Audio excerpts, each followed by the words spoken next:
Bonsoir, bonsoir, chers Africains. Je suis encore là aujourd'hui, c'est toujours Abi et Sosinam, pour qu'on puisse en discuter, qu'on puisse s'interroger sur certains sujets et qu'on puisse sincèrement se demander et si, et si, et si. Cette soirée, je vais aborder le sujet pour lequel je me sens tellement pitoyable et tellement petit. Et sincèrement, je voudrais savoir, est-ce que nous ne sommes pas capables en tant qu'Africains de pouvoir relever le défi?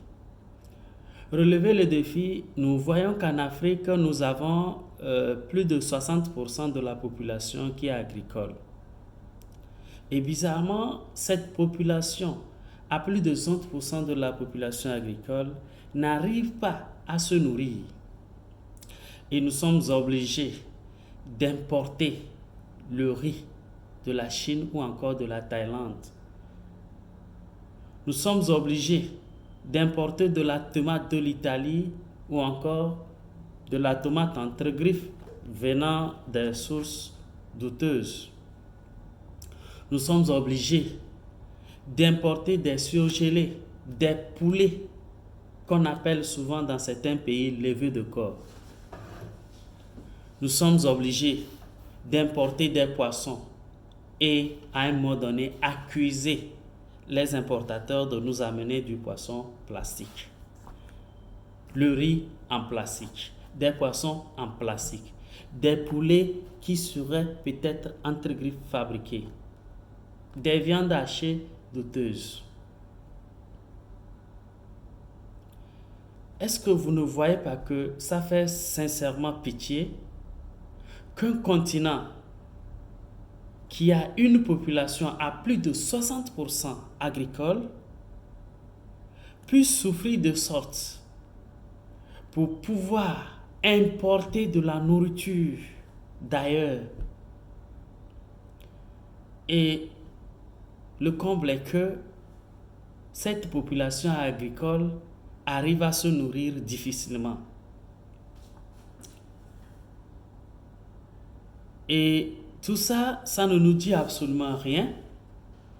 Nous perdons notre temps à lutter pour des postes politiques. Nous prenons notre temps à former des jeunes qui vont au finish parler plus anglais ou parler plus français. Mais bizarrement, on ne forme pas la population à produire abondamment. On sélectionne quelques têtes comme des ingénieurs agronomes et au finish, ils habitent souvent dans nos capitales. C'est pas bizarre? C'est pas bizarre de passer toute notre vie à étudier juste pour parler français à l'université où nous avons des facultés qui forment des gens pour parler français et bizarrement, nous ne formons pas des gens en masse pour pouvoir nous produire ce que nous devons manger. Et après, nous sommes obligés de quémander, d'importer de la nourriture et aussi parfois être affamés et demander de la nourriture, de l'aide, de crier au secours à ces puissances impérialistes qui viennent nous donner parfois de n'importe quoi, même des aliments réservés aux animaux. Et dans tout ça, parfois, c'est comme nous sommes insensibles. Sincèrement, c'est désolant. Nous devons absolument prendre la décision de réfléchir sur ce problème et de chercher à y remédier. Et ça, c'est dans l'immédiat. C'est-à-dire, décider de travailler, décider de réfléchir sur ce problème, amener la population à produire en masse pour que nous puissions nourrir notre population en Afrique. Qu'on ne puisse pas compter sur des pays pour pouvoir manger le riz, qu'on ne compte pas sur des pays pour pouvoir manger le blé, qu'on ne compte pas sur des pays pour pouvoir manger de la viande. C'est désolant, c'est décevant, mais seulement la faute est à qui?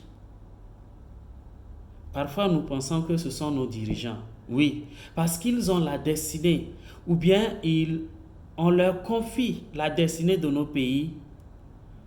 Mais sincèrement, je vous le dis que ces dirigeants à qui nous confions la destinée de nos pays n'ont pas la même mise sur nos pays. Parce qu'en bref, nous allons juste faire acte d'élection, mais ceux qui choisissent vraiment nos dirigeants en Afrique, surtout dans certains pays, entre griffes francophones, sont ailleurs.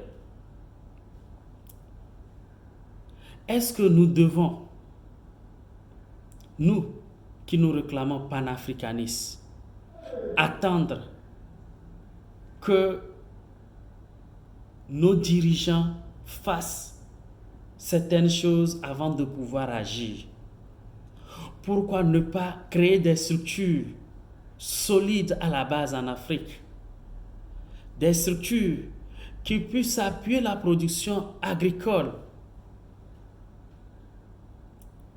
que ce soit dans les pays subsahariens ou encore dans des pays maghrébins, pour pouvoir appuyer efficacement nos frères africains lorsqu'ils sont dans le besoin.